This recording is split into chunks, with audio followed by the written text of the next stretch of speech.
Good morning, everyone. Today's video is going to focus on human resources at Southeast Community College. We have a friend with us today, Sarah Kramer. She is the Administrative Director of Human Resources. Hello, Sarah. How are you doing? Good morning, Dr. Illich. We're great here today. Well, I'm excited to hear what you have to say about what exactly do we do in terms of human resources at the college. And a little bit later, we'll talk about some of the new things we're doing in relationship to this unusual COVID situation. And then we'll talk about some coping skills that employees can use to navigate this time. So it's all yours. Thanks. Well, Human Resources at our college offers a variety of functions. We're a partner for employees and managers to kind of navigate expectations and performance at the college. We also manage all of the college benefits. That includes your health and dental insurance, retirement plans. So we work collaboratively with other organizations to make sure that our benefits are being delivered. And then we're also responsible for hiring and onboarding new employees.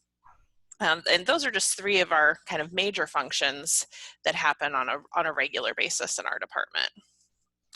Well, that's a lot of work, Sarah. You cover a lot of ground. I remember when I first joined the college in 2014, I believe there were only 2 individuals that worked in the HR department.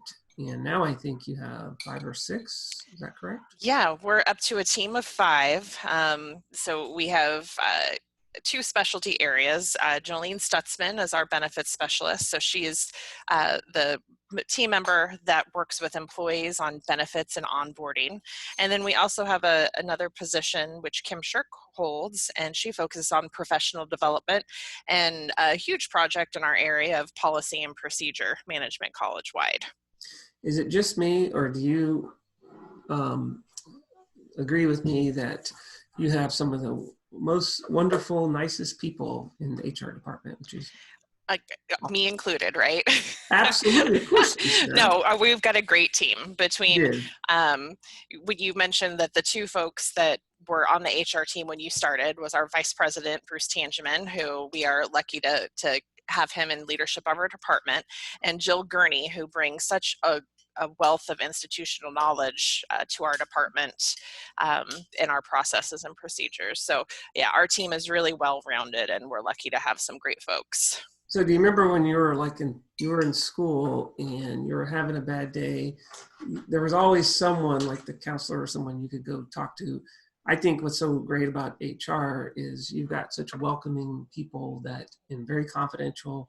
If you're having any kind of issue at all at work, you guys are always there for folks. Open door, and very, very accepting. You don't go in and judge folks. You just listen and try to help them figure out, how to navigate any difficulty that they might be having.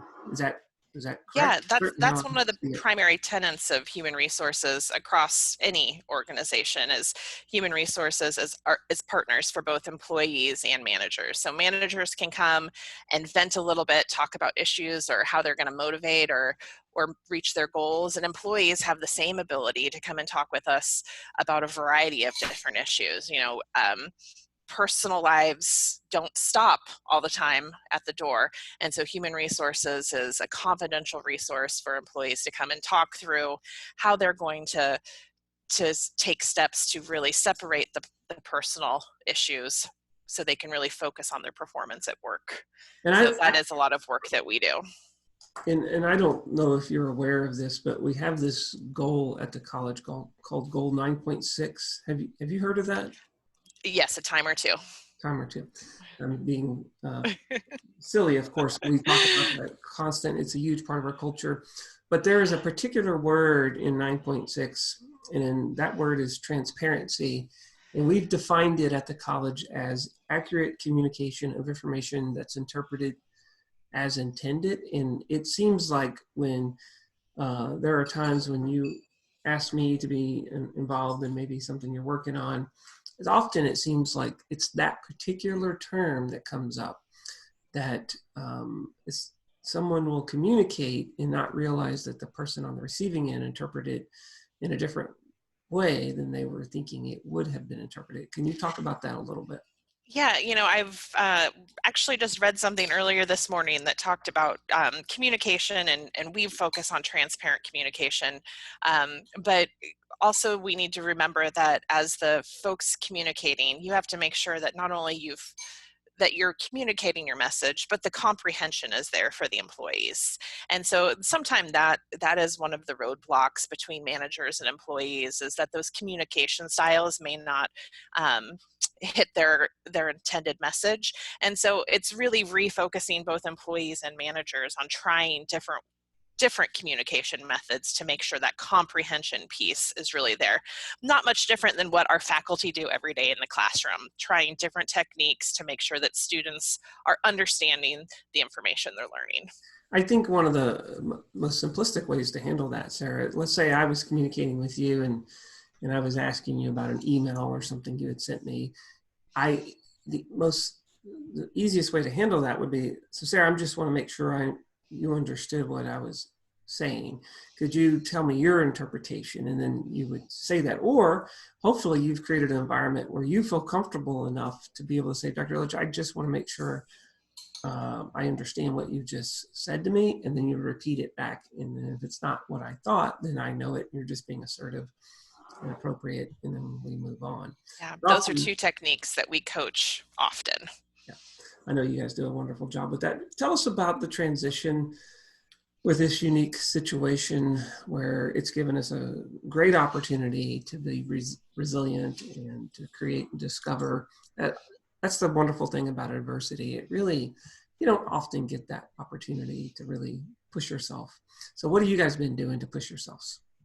Well, as you can imagine, we had a lot of work in our department to help employees and managers get converted to a work from home setting. So we worked collaboratively with the IT department, our fiscal services, and instructional divisions to make sure that employees had the resources they needed to get home and be working safely. And all through this process, under your direction, we have really been focused on keeping our employees working. That is the best way that we could minimize some of the stress and pressure from our employees, having to manage all of these outside factors. To know that their job was in place has been so helpful in managing the process. And Sarah, I think I've heard you say multiple times, and as we kind of wrap this video up, you can talk about some of the coping strategies, but one of the wonderful things I've heard you say is that you've encouraged employees not to think about your day as 8 to 5 during this unusual time, because I know that you have younger kids, and they certainly create some complexity that you wouldn't have in a normal work environment. But you've talked about, instead of seeing your day as 8 to 5, try to be more task focused. Could you tell us, what do you mean by that, and how do you do that?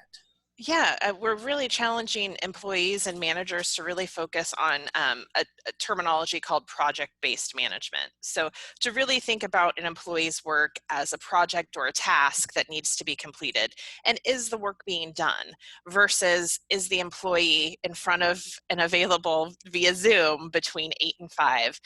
That's not the measure of work that we can really place in expectations on employees working from home. It really, we are really challenging folks to shift their mindset in making sure the work's getting completed, and how successful are we at being responsive to students and other customers we might have, no matter what your position is. So it might look a little bit more like, for example, I start my day about 6:30 in the morning. So I start communicating with my team and other folks that have emailed me, and getting some work completed before my little people at home wake up. And that's been really helpful for me to be able to kind of get tasked and focused with some quiet time before my house starts getting moving. That sounds fantastic. One of the things that I think is so important not in human resources, but just in any organization, is to really put the effort into hiring the right people. And when you do that, then when you have times like this, you absolutely don't have to worry about trusting your employees. You know they're going to get their work done. In fact, you need to make sure they don't overdo it, and that they're paying attention to their own health. And I think trust is one of the most important words when we think about Goal 9 and what we're doing at the college. If we believe in our folks, and we do, of course, we're not worried about them getting their work done. We know that's going to happen. What we're more worried about is that everyone's being safe and taking care of their own well-being. Could you just kind of wrap up and finish with a little statement about that? Yeah, I mean, I think what's been amazing to see is how quickly and seamlessly from so many areas we've been able to transition our services remotely. And the challenges that we faced through this coronavirus was a moving target every day. You know, we received different guidelines from the CDC and our governor almost daily for about 3 weeks. Mm-hmm. So I know that created a lot of pressure in our department to create good guidance for supervisors. So I can only imagine how frustrating it was for employees. So I would just say that it's been wonderful to see how well everyone has worked together and really shown the ability to our students as well, that we can overcome these hills and still be performing and offering amazing instruction to our students. Well, that's wonderful, Sarah. We'll kind of wrap up, but one more thing. I've talked about in several of these videos how important it is to not spend all of your time just thinking about the COVID situation. If you've got a hobby, and in your case, maybe your hobby is as you would say, corralling your little people. But maybe there's another hobby on the weekends, or if you like to run or whatever type of exercise people like to do. What hobbies do you have? I think it's super important on the weekends and when you can to give yourself a little mental break from stressing over the COVID. Do you have any particular hobbies that you've been working on during this time? We've had kind of an interesting experience in our house. We're actually not living in our home right now. We're living in a rental. So our hobby has been trying to get our remodeled home ready for us to move home. So we've been doing a lot of household projects to be able to get our actual home finished so we can get back to our space and out of a little bit smaller rental property that we've been in for the past few months. So are you doing the remodel yourself, or you've got?